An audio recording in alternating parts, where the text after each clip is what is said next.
Wewe kwa Serengeti Media. Tumo kanisani, kanisa la BAGT Madafu Kisangani, na leo hii tuko na maharusi wetu kama mnavyowaona. Tunatamani kuweza kujua mawili matatu kutoka kwao, ambapo siku hii ya leo tuna bwana na bibi nani hapa. Napenda kwanza kuweza kutambua majina yao. Kwa hiyo unaitwa nani? Kwa jina naitwa Margaret Ngonyani. Na mume wako anaitwa Mr. Liu Shekwenda. Mr. Liu Shekwenda. Hapo kidogo lazima ule na anatumana ile jina kidogo ni gumu. Margaret, unazungumzaje siku hii ya leo? Siku ya leo kwa upande wangu imekuwa ni siku sana. Kiujumla nimefurahia sana. Nimefurahi sana kwa ninamuona mume wako naye anatabasamu. Tunaweza kuelewana kwenye lugha yetu sasa. And I felt say, oh wow. Samahani Margaret. Nilitamani kujua wewe na Bwana Lee ama mume wangu Lee, safari yenu ya mahusiano ilikuwaje mpaka kufikia siku hii ya leo? Tunaweza tukafahamu hilo pia? Ndiyo. Huyu Mr. Lee alikuwa ni rafiki wa rafiki yangu. Yaani hapo ambapo alikuwa anafanya kazi kuna binti moja anaitwa Diana. Diana ndo alikuwa naye karibu kwamba anamuuliza mambo ya Tanzania nini. Sasa kuna siku nilikuwa mimi nimeenda kwenye matembezi madukani. Nikakutana na rafiki yangu pamoja na huyo. Nilipokutana naye tukasalimiana tu ikawa imeisha. Sasa siku nyingine yule dada akaniambia Mr. Lee anatafuta mke. Nikamwambia kweli, akaniambia ndio. Nikamuuliza ipo serious, akasema ndio. Baadaye dada akampa Mr. Lee namba yangu. Alipompa Mr. Lee namba yangu, Mr. Lee akanitafuta. Aliponitafuta, hakuniambia kwamba ana shida na mke, akaniambia tu anataka niende nyumbani kwani nione wazazi wake. Akamwambia sawa, na mimi nilijua lengo lake ila sikutaka kumuuliza. Vile kwa wewe baada ya kupokea simu yake. Yaani ulikuwa kwenye mazingira gani? Natamani kufahamu. Yaani baada ya kupokea simu yake unasema Mungu wangu. Nilipokea simu ya Mr. Lee ulikuwa kwenye mazingira gani? Yaani moyo wako binafsi ulikuwa. Yaani kwanza kabisa mimi niona ni jambo la yaani sikuamini. Niliona ni jambo kama utani tu. Yaani niliona kama rafiki yangu yule amenitania tu. Kwa hiyo aliponiambia hivyo, anataka kuja nyumbani, nikamwambia njoo na nikajua hata kuja. Lakini nikaona mtu yupo serious. Nikabidi nimwambie mama. Nikamwambia mama kuna mgeni anataka kuja. Akaniuliza nani? Nikamwambia utamuona hapa. Akasema anakuja kwa lengo gani? Nikamwambia mimi sijui. Sababu yani sikuamini ila nikamweka mama tayari. Ili kama litakalotokea na litokee. Basi Mr. Lee akaniambia hivi, jioni ilipofika. Akaniambia nitakuja leo tupanue vitu twende nyumbani kwenu. Je, sawa. Kaja alikuta ofisini kwangu na ofisi maeneo ya njiani viada. Kwa akapita haya kabisa. Kaenda akakali tukanunua vitu. Basi tukaenda nyumbani. Tulipofika nyumbani sawa amekula na mama na baba naye alikuwepo. Wakaongea kupitia simu. Tu. Baadaye kaambia kwamba anataka kuolewa mimi hapo. Anataka kuoa Margaret. Margaret ni dabla gani? Mimi ni ngoa. Ngoa. Alisema anataka kuolewa mimi. Mama akasema mwambie yuko tayari kutoa mahali. Mimi nikamuuliza. Akasema ndio nipo tayari. Alisema yupo tayari. Basi mimi sitafuata. Akatanguliza kuleta barua nyumbani. Alikaa baadaye akatoa mahali. Hapo Margaret. Umesema Mr. Lee alipigia kwenu, akakwambia twende tukanunue zawadi peleke kwenu. Baada ya kufika kwenu kwambia wazazi kwamba nataka kununua Margaret. Na baada ya kupata kununua Margaret, nilipochukua muda gani kumpa jibu kwamba ndio au ilikuwa ni siku hiyo ile? Aliposema anataka kunioa, mama akaniuliza yupo tayari kufuata taratibu za kuoa? Yeye akasema ndio. Baadaye akaniuliza je, wazazi wako watakubali mimi nikuoe nipeleke China? Nikamwambia wazazi wangu wamekubali lakini ngoja kwanza tufanye maombi. Tukaingia kwenye maombi. Tukafunga siku 3. Mara ya kwanza tukafanya maombi. Lakini Mungu akamuonyesha majibu mazuri kabla hajaleta barua hapo. Baadaye tukafunga tena. Mungu akaonyesha majibu mazuri. hata tukamruhusu alete barua. Kwa unataka kuniambia mahusiano yenu tangu mmekutana yamechukua muda gani mpaka kufikia leo? Takriban miezi kama 4. Makati, nataka uniambie ukweli. Kwenye ndoto zako ulishawahi kwenda nje ya nchi ama kuolewa na mtu wa nje? Au kwako imetokea kama coincidence, yani imetokea tu ile kama yani kwako imetokea tu kwamba ni bahati imekuja au ni ulikuwa na ndoto hizo? Yani kwamba kama mtu ambaye anatamani kwenda nchi za nje. Mimi nilikuwa natamani, ila naona Mungu amemisa jambo langu. Kwa sababu nilikuwa nafikiria natamani kwenda, lakini nitaendaje? Nitaenda kwa namna gani? Kwa hiyo Margaret, jamani, mimi namuelewa Margaret. Yeye anaenda nchi za nje kwa sababu kashata muhimu. Ndio. Anatuelewa, si kaona tunamteta. Haizi bwana tunamteta. Wow. Margaret, unataka kuzungumzia nini kingine kwa mume wako ambacho sisi hatukifahamu au mtazamaji anatamani kukifahamu au hata watu wengine wa karibu na wewe wanatamani kukifahamu? Inawezekana kwa lifestyle yetu ya Bongo watu wengi wanajua watu kama hawa ni ngumu sana kuishi na Mtanzania ama kuolewa na Mtanzania, lakini wewe Margaret kwako imekuwa ni rahisi kumkubali. Je, kwa mtu mwingine ambaye alikuwa na fikra za tofauti ya kwamba kuishi na mtu kama huyu ni changamoto, wewe kama wewe kwa safari yako tu ya mahusiano uliokuwa nayo, unaweza kumwambia nini mtu kama huyo ili pengine kama nadhani kwa choko uweze kutoka kwa kuwa kwenye mahusiano na mtu wa nchi za nje ni ngumu na changamoto pia zipo. Ugumu wake ni nini? Kwa sababu mimi naongea lugha tofauti na yeye anaongea lugha tofauti. Kwa muda mwingine, kwa mfano labda Kiswahili kwa Kiingereza labda neno pray ina maana mbili. Unaweza ukasema pray maombi, ukasema pray mchezo. Kwa hiyo hata naweza nikamwambia kitu kwa Kiswahili kikapelekea kwa maana nyingine. Labda nikamwambia nataka hivi na hivi. Yeye ikaenda sitaki. Anachukia. Uko anapochukia hivi na inabidi unajitahidi kumuelewesha, ili inabidi ujue kwamba huyu hajanielewa, niongee namna gani ili aweze kunielewa. Pia yeye hivyo hivyo. Naweza nikamwambia kitu akanijibu kama amekasirika. Lakini mimi siwezi nikachukulia hasira moja kwa moja. Sababu najua lugha ni mbili tofauti. Sasa kwa changamoto kama hiyo wewe umejipangaje ama unachukua hatua gani ili kuweza kusolve hilo ili muweze kuwa kitu moja katika maelewano? Yeye kwanza ameanza kumguzia jina taratibu. Nafuata hivyo ameniambia kwamba atanipeleka shule nikanipeleke. Okay, wewe papa kichila. Na yeye vitu kwa swali lako ili aweze kuelewa. Yeye anajifunza. Kuna maneno ambayo utakuta na mwandikia yeye anaweza kuyasoma. Wote na Kichina ni kigumu kusoma. Ila Kiswahili kinasomeka. Huyu kusoma Kiswahili anaweza. Ila kuelewa maana anashindwa. Okay. Swali la kuchokozi. Na tamani kufahamu bwana harusi yuko hapa, lakini vipi kuhusu ndugu zake, unaonana nao ama wako pengine naweza tukawafahamu? Ndugu zake wangu sijawahi kuonana nao kutokana na wao wako mbali. Ila kwamba ndugu zake nimewahi kuongea nao, ila niliongea nao huko mchana, lakini kule ilikuwa usiku, kwa hiyo ikabidi wale alikuwa amewapanga wachelewe kulala ili tuweze kuwasiliana. Kwa hiyo niliwahi kuwaona kwenye video call na wao wakaniona. Ndio wanataka nikienda China tukafunge tena ndoa ya Kichina. Maana yake mfunge ndoa mara mbili.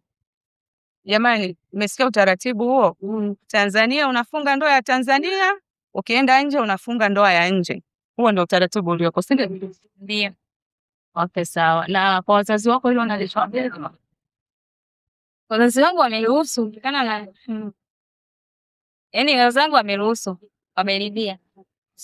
Okay, fine. Kuna kingine cha ziada unataka labda kumtuzungumzia mbali na safari? Mimi sina cha ziada, ila tu yaani sikutegemea kama leo itafika. Sikutegemea. Afu hata hivyo yaani siamini kama tumeweza kuvumiliana mpaka kufikia muda huu, kwa sababu yani muda mwingine utakuta tunaongea au yani kuna vitu natamani nimwambie lakini nashindwa na hasa atanielewa. Yani mpaka muda mwingine natamani angekuwa Mtanzania ili nimueleweshe. Na muda mwingine kuna vitu ambavyo mimi nakuwa navibeba vyote kwa pamoja. Sababu siwezi nikamwambia huyu kama hapa tunavyojiana. Siwezi nikamwambia huyu jitambulishe, fanya hivi na hivi, hawezi. Changamoto zipo nyingi, nimepitia changamoto nyingi kumuelewesha mpaka tukafika siku ya leo. Kwa yote namshukuru Mungu sana. Ndio. Namshukuru Mungu sana. Okay, na kwa upande wa kanisa lako, waumini wenzio, mchungaji amepokeaje swala hili? Mchungaji swala amelipokea kwa mikono miwili. Pia namshukuru sana mchungaji wangu. Sababu ameonyesha ushirikiano Na mchungaji Mbawala, Christopher Mbawala. Ameonyesha ushirikiano wa hali ya juu. Yaani ni kwamba amebeba jambo kama la kwake. Pia nakushukuru sana kanisa hili kutokana limeonyesha upendo wa hali ya juu. Yaani kama vile mimi, yaani kila mmoja amenizaa. Ni kwamba amenichukulia kama mtoto wao. Hakuna vikwazo vyovyote nilivyojisikia, yaani nimeishi kwa amani sana. Sawa. Mtazamaji wetu wa 7 Media. Hivyo ndivyo vichache ambavyo tunaweza kuvifahamu kutoka kwa Margaret. Kwa bahati mbaya zaidi ni kwamba mume wake Kiswahili hakielewi. Lakini yote ni mema kwa sababu tumeweza kujua mawili matatu kutoka kwa mke wake. Sisi kama 7 Media nimefurahi sana siku hii ya leo kukutana na nyinyi na kuweza kufanya mahojiano pamoja na nyinyi. Tunakukaribisha mtazamaji wetu uweze kufuatilia vipindi vyetu vya hapa na pale, lakini pia kwa nafasi nyingine zaidi hapa tuko na mama mzazi wa bibi harusi siku hii ya leo. Mama mzazi, karibu. Asante. Kwa majina unafahamika kama nani mama? Kwa majina naitwa Neema Ngonyani. Neema Ngonyani. Ni mkazi wa wapi? Mimi ni mkazi wa Miomboni, Misugusugu, Kibaha. Okay, mama, tunapenda kufahamu kwa siku hii ya leo tumeona binti yako Margaret akiwa anasherehekea ndoa yake takatifu hapa kanisani akiwa ameolewa na Mchina. Sio kwa nini nasema sana. Kwanza na sio sifa kwamba kuolewa na Mchina. Hata angeolewa na Mtanzania. Pia kwanza ilivyokuwa ingekuwa ni furaha sana. Ukija kuangalia mpaka msichana kufikia siri kwamba anakuletea mchumba nyumbani au mume muziki kwa hiyo mimi kijumla nimefurahi. Mzazi wa biharusi wetu wa siku hii ya leo, karibu. Tunatamani kufahamu majina yako. Asante. Kwa majina yangu naitwa Neema Ngonyani. Neema Ngonyani, ni mkazi wa wapi mama? Mimi ni mkazi wa Ngongoni, Misugusugu. Okay, kwa siku hii ya leo mama, unazungumziaje tukio kubwa kama hili lililotokea kwenye familia yako? Na kwa siku ya leo kwanza nimefurahia. Tunaomba kwa binti kuletea nguo nyumbani au kuletea mume wake nyumbani au ni mchumba wangu au ni mume wangu mtarajiwa. Kija kuangalia wasichana wengi imekuwa changamoto sana, nishauri kwa wazazi. Kwa ujumla mimi nimefurahi hata surprise hapa kwa sababu kaolewa na Mchina, hata ingawa au angeolewa na mtu kawaida kabisa kwa hapa Tanzania si wenyewe. Mimi ningefurahia tu kwa sababu bunge la heshima. Kwa mara ya kwanza kabisa mama, umeketi sebuleni kwako, binti yako anakuja anakuambia mama kuna mgeni, alafu kaingia kama ndio mkweo. Alipokuja nyumbani kwako mama, wewe kwa mara ya kwanza kabisa uliwaza nini? Kwa mara ya kwanza binti yangu hakuniambia kama ni mchumba wake anakuja au ni mtu gani anakuja, kwa sababu huwa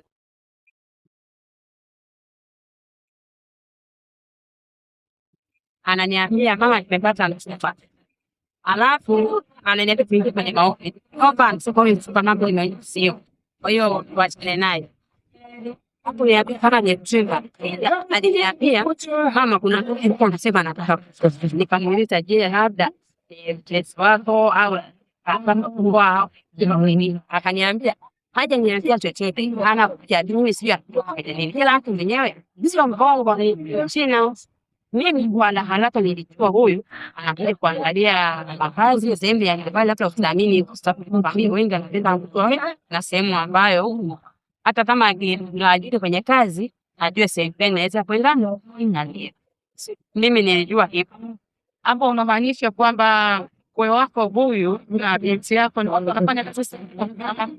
Hapana, ni watu ambao hawafanyi kazi sehemu moja, isipokuwa nilijua labda imetokea tu bahati yeye labda kapendo kuna sehemu yuko kwenye kitengo fulani cha kazi, ila hawafanyi kazi sehemu moja. Kwa hiyo baada ya kuja akaeleza kwamba mimi nataka nioe binti yangu. Baada ya kuja kukwambia mama nataka nioe ya kubulile ndio swali. Mimi sikulichukua vibaya, nilichukua vizuri tu, kwa sababu kwanza nilikuwa tumefanya maombi kuombea hilo jambo. Kwa hiyo hata alipokuwa amefika niliona kama hayo ni majibu. Kwa hiyo nilipokea vizuri bila binti yangu. Okay, sawa. Na baada ya taratibu zote mambo yalikaendelea, niliweza kukutana na ndugu upande wa mwanaume ama ni nini kilipata? Ndugu upande wa mwanaume hajawahi kuwa, isipokuwa tuliridhisha kwa vielelezo vingi sana. Tulimwekea mitego mingi sana, yote alishinda. Kwa hiyo tukawa tumejiridhisha. Sasa mwana mmoja ni biharusi, alafu muendelezo namba jina mgawani. Hapo kwenye kujiridhisha umesema mlimwekea mitego mingi ya kuweza kumpima kwa namna moja au nyingine, ndio mpaka kapelekea mkamkubalia yule binti yenu. Lakini wewe kama mzazi, swala la kutaka kufahamu kwamba wazazi wa mtoto wa kiume ambaye anahitaji kuingia kwenye familia yangu ni mbona, ulishawahi kuwa na mawasiliano au kuna mtu yote alishawahi kufanya connection kati yetu? Kwa upande wangu sikuwahi kufanya connection na mwanaume, isipokuwa hicho nifanye mimi nikajiridhisha kwanza kabisa sauti ya Mungu. Hilo ni la kwanza. Wazazi maji, lakini kwanza kabisa ni sauti ya Mungu. Kwa nini niliposikia sauti ya Mungu ndani inasema hii haina shida, iko sawa. Na mimi pia nikamwambia Bwana, huyu inabidi akuonyeshe kwetu certificate, yani yake tukamwekea pingamizi vipi kwamba hawezi kuoa binti. Wanakaa kama wiki, baadaye kijana tena anafanyaje, anamtafuta binti. Naona. Kwa hiyo vipingamizi vingi, kwa sababu na mimi namshukuru binti yangu yuko na msimamo. Hana ile tamaa kusema kwamba kwa sababu umekuta huyu ni Mchina acha niende, hayuko hivyo. Je, unahisi hiyo ilikuwa ni kigezo tosha cha kukufanya wewe kama mzazi usitafute wazazi wenzako? Hicho si kigezo tosha. Isipokuwa mimi nilijiridhisha kutokana na sauti ya Mungu. Okay. Na kwa mfano leo hii binti yako akitoka hapa, wanaishi hapa nchini ama wataenda kuishi nje ya nchi? Binti yangu akitoka hapa wataishi hapa. Kuishana. Sana sana makazi yake yaani makazi yao yatakuwa huku pia yatakuwa pale, yani kote. Ndivyo walivyokubaliana na ndicho wazazi tulipenda. Kwa maelezo ya binti yako ametueleza kwamba wamefunga ndoa hapa kanisani, lakini wakienda kule nchini China wataenda kufunga ndoa tena. Je, kwa taratibu zenu za kidini imekaaje kufunga ndoa mara mbili? Kwa taratibu za kidini hairuhusiwi, isipokuwa kiserikali. Kiserikali kivipi? Labda niseme kisheria, kwa sababu wamefunga ndoa huko wakiwa wakiishi, kusema hata kufanya biashara huko wako huru. Hata wakienda kule kama amefunga ndoa kule, maana yake hata akiwa kule atakuwa yuko huru, kwa sababu wakisema waishi yule aishi huku bila kufunga ndoa atakuwa kama mgeni, na huyu akienda kule kwa mume wake kwenda kuishi kule atakuwa kama mgeni. Lakini kama ikitokea wameshafunga ndoa, naona itakuwa iko sawa, kwa sababu naona kama watakuwa niishi. Unadhani kufunga ndoa mara mbili ndicho kitakacholeta ulinzi tosha kati yao? Kwa sababu ninavyoelewa ndoa inafungwa mara moja na taratibu za serikali ni zile zile, isipokuwa kinachotakiwa ni kwamba unaonyesha kile cheti cha serikali ya kwamba hiki kimekubalika kisheria ya kwamba huyu ni mke na mume. Je, inamaanisha kwamba utaratibu huo kienda kwa kule itaonekana hii ndoa ni batili, ndio maana inafunga. Yaani kumbe alifunga ndoa, wao walifunga ndoa kule, wanaenda kufanya sherehe. Maana yake tukia mwanzo wake ilikuwa kufanyisha hapo, asifanye sherehe. Yaani hata chakula kwa kisi lengo lao wafunge ndoa huko, kwa sababu alisema nienda kufanya sherehe mimi nikiwa na familia yangu. Ni kusema hilo japo mimi halitawezekana.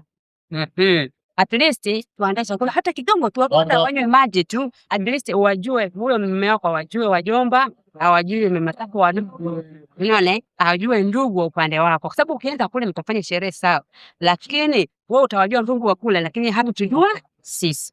Kwa hiyo ndio bani. Kwa hiyo kule ukienda sio kwamba anaenda kufunga ndoa, vitu ni vile vile, ila kwa watu wanachofanya sherehe kubwa, sherehe ambayo yeye ajuane na familia.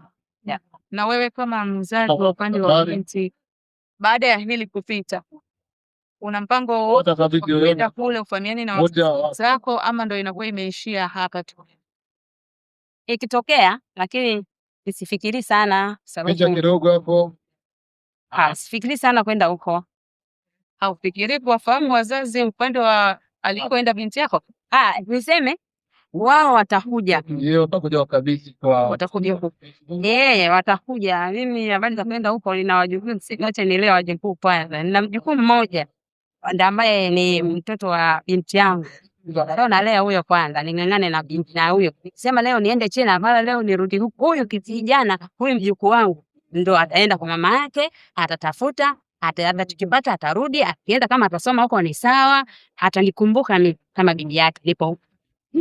Margaret ni mtoto wako wangapi kuzazi? Margaret ni mtoto wangu wa kwanza na wa nusu. Unamaanisha mtoto? Nashukuru kwamba zoezi linafuata.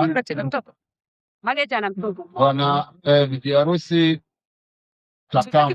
sana, lakini kwenye swala kama mumeo. Kwa hiyo utachukua stiki moja hapo ya keki. Tamlisha. Yajua wao wana sheria ya kupiga magoti, la sisi maisha yetu ya Kiafrika heshima ndio kitu cha kwanza. Kwa hiyo andaa keki hapo vizuri.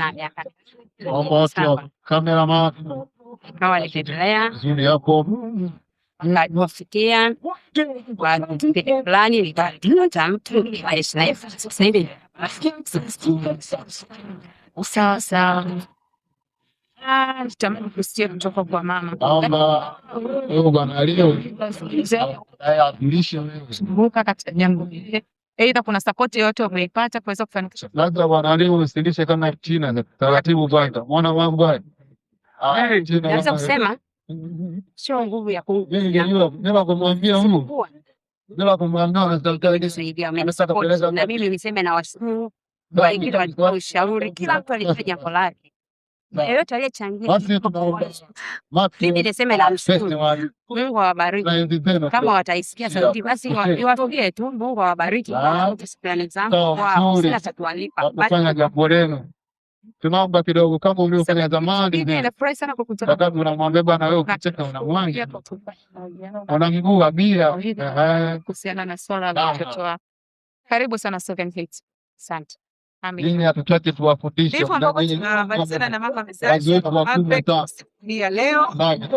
Mambo ni mengi, na ni mazuri yako mbele yetu, lakini bado hatuwezi kuishia hapa.